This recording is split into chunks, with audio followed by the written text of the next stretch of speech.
Telangana high court نے hydra commissioner Ranganath کے طرز عمل پر سخت ناراضگی کا اظہار کرتے ہوئے انہیں خبردار کیا ہے کہ وہ عدالت کے ساتھ کھیل کھیلنے کی کوشش نہ کرے۔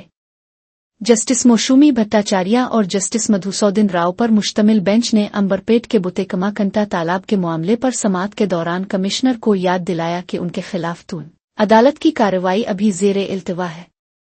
عدالت نے اس بات پر شدید برہمی کا اظہار کیا کہ جب مذکورہ زمین پر پہلے ہی اسٹیٹس کو کی صورتحال کا حکم برقرار ہے تو کمشنر نے وہاں جا کر عوامی میٹنگ کیسے کی اور ترقیاتی کاموں جیسے جم اور بیت الخلا کی تعمیر کے وعدے کس بنیاد پر کیے۔ ہائی کورٹ نے سوال کیا کہ ایک شخص جس پر خود عدالت کے احکامات کی خلاف ورزی کا الزام ہو وہ اسی متنازع مقام پر جا کر تقریریں کیسے کر سکتا ہے جیسے اسے تمام اختیارات حاصل ہوں۔